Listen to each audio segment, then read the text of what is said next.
NEET গোটা ভারতবর্ষে প্রায় 23 লাখ স্টুডেন্ট এই নিট এক্সাম দেয়। গভর্নমেন্ট মেডিকেল সিট কত? মাত্র 60,000। এই 60,000 গভর্নমেন্ট সিটের মধ্যে 60%-এরও বেশি স্টুডেন্টস যারা আর্থিকভাবে পিছিয়ে পড়ে আছে তারা গ্র্যাব করে। কেন? তাদের কাছে তো আমাদের মতো অত রিসোর্সেস নেই। তবুও তারা এত ড্রপ না নিয়ে মাত্র 1 বছরের চেষ্টাতেই কীভাবে একটা মেডিকেল সিট গ্র্যাব করে নিতে পারে? কেন আমরা এত ড্রপ নিই? আর কেন একটা আর্থিকভাবে পিছিয়ে পড়া ছেলে বা মেয়ে হাজারো তাদের জীবনে প্রতিবন্ধকতা থাকা সত্ত্বেও তারা মাত্র 1 বছরে নিজের জান প্রাণ লাগিয়ে হলেও তারা নিট ক্লিয়ার করে ফেলতে পারে? কী পার্থক্য আছে আমাদের আর তাদের মধ্যে? আমাদের ড্রপ ইয়ারে তো আমাদের ওদের মতো কোনো কাজ করতে হয় না, সারাদিন বাড়িতেই বসে থাকি, পড়াশুনো করি 2 ঘন্টা, 2 ঘন্টা মোবাইলে রিলস স্ক্রোল করি। ওরা কিন্তু কাজ করে তারপর বাড়িতে এসে যেইটুকু সময় পায় তার মধ্যেও পড়াশুনো কমপ্লিট করে তারপর তারা 1 বছরের মধ্যেই গভর্নমেন্ট মেডিকেল সিট পেয়ে যায়। তাদের খিদেটা আমাদের থেকে অনেক বেশি, তারা জানে তাদের প্রয়োজনীয়তাটা। আমরা কি করি? আরে আমার একটা বন্ধু বা আমার গার্লফ্রেন্ড পরীক্ষা দিচ্ছে, চল আমিও প্রিপেয়ার করে নিই।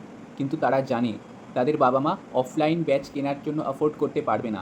তারা জানে বহু কষ্ট করে তাদের বাবা মারা অনলাইন একটা ব্যাচ অ্যাফোর্ড করতে পেরেছে।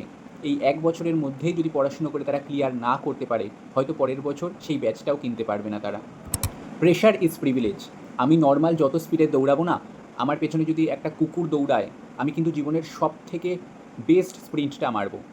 ওদের জীবনে সারাটা বছর কিন্তু এই কুকুরটা দৌড়ায়। আর্থিক অনটন, সঠিক মতো খাবার না পাওয়া, হাজারো সমস্যা। এই কুকুরটা সারা জীবন ওদের পেছনে দৌড়ায় বলেই ওরা কিন্তু জীবনের প্রত্যেকটা মুহূর্তে সবথেকে বড় স্প্রিন্ট মারে।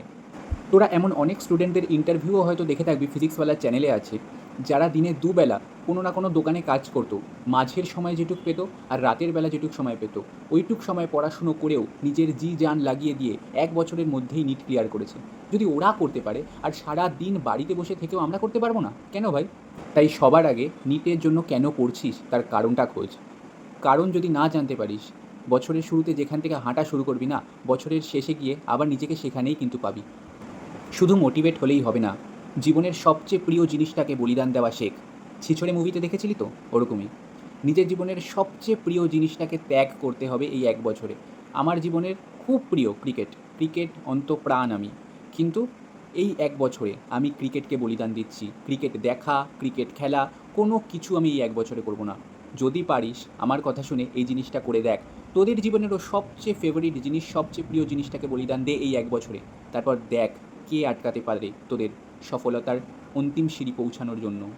জিততে শুধু আমি একা চাই না, আমার এই ভিডিওটা পশ্চিমবঙ্গের যদি যে কোনো একটা স্টুডেন্টকেও হেল্প করে, মোটিভেট করে, যদি তার এই নিটের জার্নিটাতে সাহায্য করে, আমি মন থেকে খুবই খুশি হব। এই 31 তারিখ থেকে আমার ক্লাস চালু হচ্ছে।